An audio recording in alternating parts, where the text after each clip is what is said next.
Hello YouTube! Today on the Naughty Librarian I am doing my September wrap-up. So I read a lot of bad books this month. Like a lot. A lot of bad books. Alright, let's get into this shit. First up on the bad books list is The Marriage Bargain by Jennifer Probst. I like strained my eyeballs by constantly rolling them throughout this book. Like, it was just filled with eye rolls and long dejected sighs because it was really just obnoxious. Ugh. I didn't really have a problem with the plot. The plot was fine. I mean, it's not like reinventing the wheel, but that didn't bother me. The problem was the male lead was a piece of shit. So the female lead, Alexa, I liked her. I liked her just fine. She was cool. She liked to rescue dogs. She owns a bookstore. She's feisty. I mean, what's not to like about her? She's awesome. However, her love interest, Nick, is a piece of shit.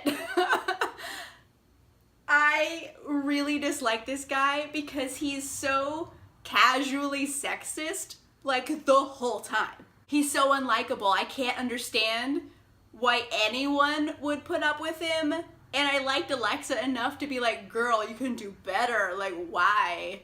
I feel like he gets away with all of this bad behavior because he's like handsome and rich, but it's just, that doesn't mean you're gonna be a douche.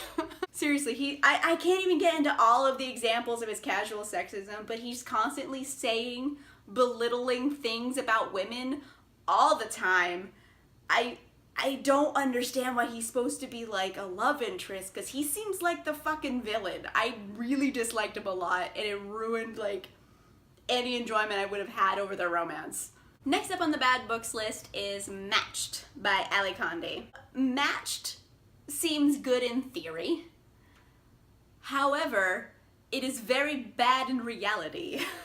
Matched is basically a dystopian story where this government controls literally every aspect of your life, whether who you're matched with, which is basically they choose a partner for you to get married to and make babies with, to what you eat for dinner and when you die. Like, they pick everything for you, essentially. So obviously our heroine Cassia, you would think she's gonna be like distrustful of the government and be like wanting to fight back, but like nothing happens. Like, nothing happens. This is 360 pages of listening to a teenage girl think about shit. Like, there's no action. She reads a banned poem once and kisses a boy that she's not supposed to kiss once, and like, that's literally it. Like, that's all the action in the book. There's nothing else. Like, it's so boring. All she does is whine and think, and it's so bad. And of course, there's an obligatory love triangle. So she gets matched to her best friend Xander, and then when she goes and looks at like this little data card they give you, another boy pops up, which is Kai, who's another one of her friends. Okay, here's the thing. Like, I get it. I get why Kai is supposed to be a good love interest, because he's broody, and he's artistic, and he's sensitive. He's like the trifecta. I get it. However, in reality, Xander is so much better than Kai. Like, oh my gosh, why would you not go with Xander? Like, I don't believe in that pairing. Like, I feel like she should have just been with Xander because he's way better in, like, every way. All he does is be awesome and nice to her and fight for her and help her. Like, Xander, like, girl, how are you doing him wrong? He's so good. It's just, you don't even see the government be all that evil. Like, one time they cut down a bunch of trees, and then they make people take a pill that makes you forget stuff. Compare this government that all we've seen is that in this book, compare that to, like, the Hunger Games government, where they literally murder children on television. Like, this is, like, the cuddly side of evil. So, basically, this was just a waste of a book. Like, nothing happens. Woo! So speaking of nothing happening, our next bad book is Beautiful Darkness by Cameron Garcia and Margaret Stoll. At this point in my life, you could say that I've read a lot of like YA paranormal romances. Like, a lot. I think the scientific term is a metric fuck ton of them. And Beautiful Darkness is just so bland. Like, nothing exciting happens. It's so boring that I'm like, I'm not even gonna remember what happened in it like tomorrow, like if nothing happens. Basically, this is another One True Pairing that I like do not believe in at all. Oh my gosh. Okay, so Lena and Ethan, why are they together? I don't get it. Like, Lena is the fucking worst. All she does is whine and mope, and then she treats Ethan like shit. Like, I just want to take Ethan aside and be like, boy, you need to listen to me, because you gotta stop with this girl, because right now you are on like a one-way train to Crazyville. Like, get off. Ethan just keeps coming back for more bad treatment, and I don't understand like why he's okay with it. Like, what is she offering you that you can't get somewhere else? Like, I don't get it. The kicker is, like, they can't be physically together without Ethan like dying. Like, they can't physically be together. So that's like another reason why you shouldn't be together. Ethan's like doing the nice guy thing. He's like, oh, well, the physical part doesn't really matter because I love you so much. And I'm like, okay, Ethan. That's easy to say when you're 17. You try being like a 25-year-old virgin and like see how well you really feel about that.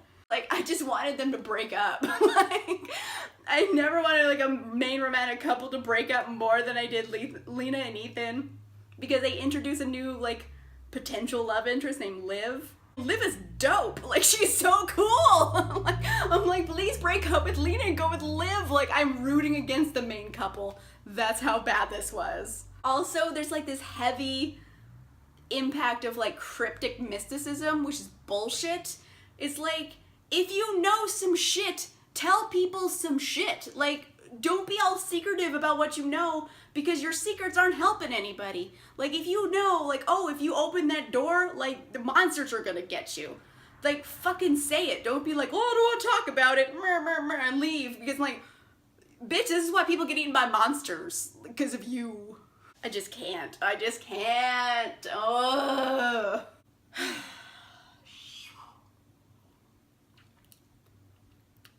Can't.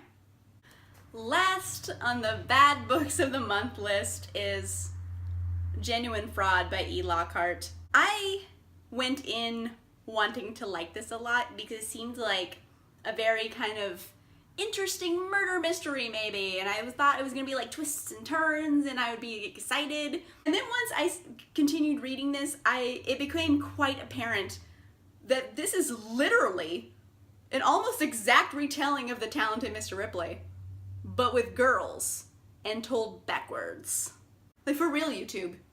This is exactly the story of The Talented Mr. Ripley. You just have to switch out names in a couple locations and it's exactly the same. Like, the fucking murder weapon's the same, for Pete's sake. It's like, oh my gosh. And that's the thing, like, I wouldn't mind a retelling of that because The Talented Mr. Ripley is pretty good.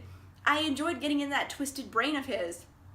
But the problem with this book is that she decided to tell it backwards, like Memento. And for me, I felt like it just kind of shot the narrative in the foot. Like, it didn't help it. Like, as a writer, I see creatively why that would be appealing, because you think, oh, I'm building mystery because you see these things going on, but you don't know why they're happening and you have to figure that out. I get that. But as a reader, I'm seeing things that are happening and I have no fucking idea why they are happening. Like, there's no context here. So I'm just watching characters do things for no reason that I can think of. And it makes me not care about them. Like, I don't care what happens to them because I don't have any context for what situation they're in. It didn't work. It didn't make sense, in my opinion. Maybe like some teens who have never even heard of the title, The Talented Mr. Ripley, would think this is like, whoa, so deep. But for adults, it's like, yeah, that's like a book and a movie. We've seen it.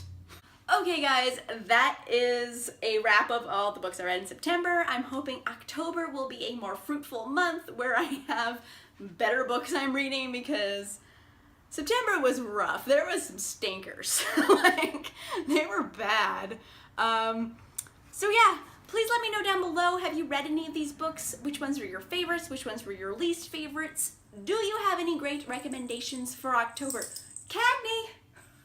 So my cat, again, is playing with his twinkle toys.